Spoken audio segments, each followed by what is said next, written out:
안녕하세요.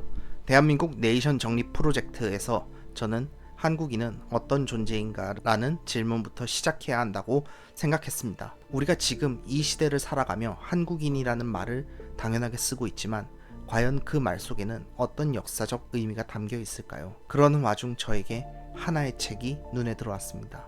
함재봉 교수의 한국 사람 만들기라는 책입니다. 두꺼운 분량 그리고 여러 권으로 이루어진 이 방대한 저작에는 단순한 역사 해설서가 아니었습니다. 그 책에서 함 교수는 한국인이란 단일한 정체성이 아니라 5가지 문명적 뿌리가 충돌하고 결합한 결과물이라고 설명합니다. 그 5가지는 다음과 같습니다. 친중 위령 척사파, 친일 개화파, 친미 기독교파, 친소 공산주의자, 혈통적 민족주의자. 이 설명을 통해 저는 이렇게 생각하게 되었습니다. 우리는 단일한 민족 공동체로서 자연스럽게 형성된 존재가 아니라 서로 다른 문명적 선택의 잔재와 충돌의 결과로 형성된 복합체라는 점 말입니다. 네이션과 시민을 이야기하기에 앞서 우리가 누구인지 한국인이라는 존재의 뿌리를 진단하고 지금 우리의 모습까지 되돌아보는 여정을 시작하고자 합니다. 함재봉 교수는 그 여정을 조선인의 성립부터 시작해야 한다고 말합니다.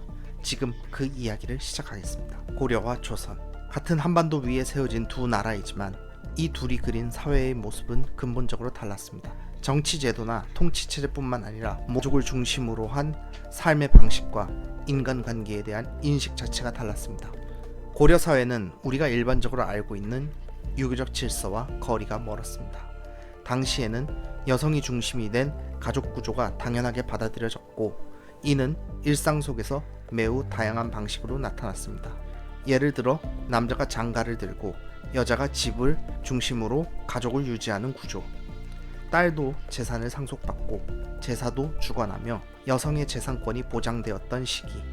실제로 고려시대에는 중혼, 즉 여러 배우자와 결혼도 사회적으로 허용되었고 이혼이나 재혼도 비교적 자유로웠습니다. 이러한 유연한 가족 구조는 단순히 문화적 특성에 그치지 않았습니다.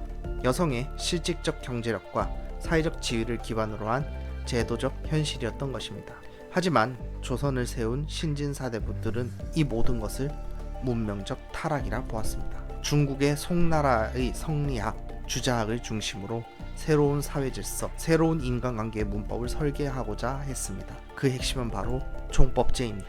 장자상속, 친형제도, 남계제사, 이제 가문은 아버지에서 아들로 이어지는 수직적 구조로 재편됩니다. 이러한 변화는 단지 몇 가지 제도 개혁이 아니라 한 사회 전체의 인간관계를 다시 짜는 문명적 재설계였습니다. 사대부는 왜 성리학을 선택했는가? 왜 조선의 지식인들은 성리학을 선택했을까요? 그들은 단지 정치 개혁을 원한 것이 아니었습니다. 그들은 사람들의 마음을 바꾸려 했습니다. 가족구조, 윤리의식, 일상 속의 관계까지 전면적으로 바꾸고자 했습니다. 이전의 불교 사회는 구원을 개인의 해탈이나 내면의 수양에 맡겼습니다. 성리학은 구체적인 윤리, 특히 관계 속에서의 역할과 도덕을 중시했습니다. 공민왕도 고려 후기에 성리학적 개혁을 시도했지만 불교가 지배하던 고려의 지식체계와 일상은 너무 견고했습니다. 결국 조선이 그 과제를 이어받았습니다. 조선의 건국 세력은 성리학을 문명으로 인식하며 이를 체계화합니다.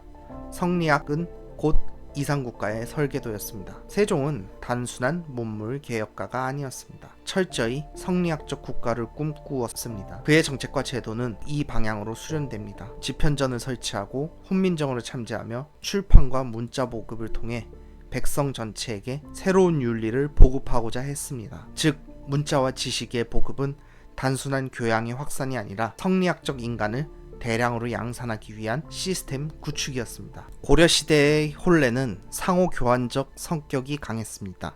남녀가 대등한 위치에서 결합하고 사위가 처가에 거주하며 여성 중심이 되는 경우도 많았습니다. 하지만 조선에 들어서며 상황은 급변합니다. 혼례는 시집 보내는 제도로 고착화됩니다. 세종의 이복 동생인 숙신왕주가 친형 제도를 따른 첫 인물로 기록된 사건은 단지 한 가문의 결혼이 아니라 조선 결혼 제도 전체의 기준을 바꾸는 결정적 순간이었습니다. 여성은 더 이상 중심이 아니라 남성 가문의 구성원으로 편입되는 존재가 됩니다. 이 과정에서 여성의 재산권 박탈, 제사권 박탈, 더 나아가 사회적 지위 축소로 이어졌습니다. 가정은 사적인 공간이 아니라 국가 질서를 압축한 도덕 질서의 최소 단위가 되었고 여성은 그 안에서 점점 주변화됩니다. 조선을 지배한 성리학은 송나라에서 태어났습니다. 송은 당나라 이후 혼란한 시기를 지나며 새로운 윤리와 사회 질서를 요구받았고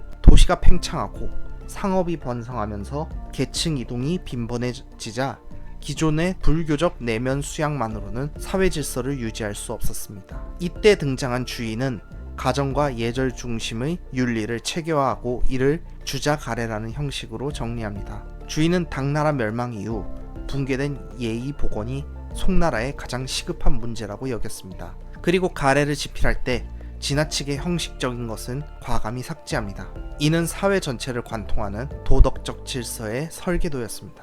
조선은 이 문명을 그대로 수입하지 않았습니다. 오히려 더 철저하게 더 교조적으로 해석하여 가장 성리학적 국가로 자신을 정립하게 됩니다. 성리학은 조선에서 철학에 머물지 않았습니다. 제도와 기술 그리고 민생 정책에 녹아들었습니다. 세종은 성리학적 문명을 실현하기 위해선 송나라의 경제 번영을 조선에 실현할 필요성을 느꼈고 농업기술과 과학을 적극적으로 개발합니다. 치국이, 양부일구, 자경루, 수차 등 농업 생산성과 민생 안정을 위한 도구였습니다. 이것은 도덕과 기술의 결합, 즉 문명의 현실화였습니다. 또한 한글 창제와 인쇄물 보급은 지식 윤리를 전국적으로 확산시키기 위한 기반이었습니다.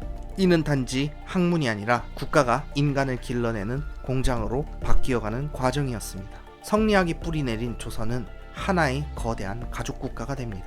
성종시기 경국대전이 편찬되며 유교윤리는 법으로 자리 잡았고 집성촌, 족보, 동선동본 금호는 국가가 개인의 가족사까지 통제하는 체계를 완성합니다. 마을에는 사당이 중심이 되었고 제사는 단순한 예식이 아니라 국가 질서의 핵심적 매개였습니다. 각 가문은 국가의 작은 축소판이었고 유교윤리는 일상 속에서 법처럼 작용했습니다. 오늘날 우리는 근대화, 서구화, 개인주의를 말합니다. 하지만 아직도 우리는 제사를 지내고 집단의 윤리에 따라 인간을 판단합니다. 공산주의와 문화혁명을 겪은 중국, 신도와 불교가 융합된 일본과 달리 한국은 성리학의 기억을 가장 오래 품은 사회입니다. 성리학은 단지 사라진 과거가 아니라 지금 이 순간에도 우리 안에서 살아 움직이고 있는 문명입니다. 그러나 동시에 이 문명은 우리 삶에 맞지 않는 옷처럼 갈등과 불일치를 낳고 있기도 합니다. 조선인은 고려의 유산 위에 세워졌지만 그 유산은 철저히 해체하고 새로운 문명을 설계한 존재였습니다. 그들은 가족을 다시 설계하고 인간관계를 다시 짜고 도덕과 질서를 문명이라는 이름으로 세웠습니다. 그러나 그 문명은 시간이 흐르고 경직되었고 결국 위정척사라는 이름 아래 세상과의 단절로 이어집니다. 그리고 19세기 문명의 충격이 닥쳐오자 조선인은 5가지 뿌리로 분열되기 시작합니다. 다음 편에서는 그중 첫 번째 친중 위정척사파의 등장과 그들이 어떻게 시대에 저항하며 문명을 지키려 했는지 함께 따라가 보겠습니다.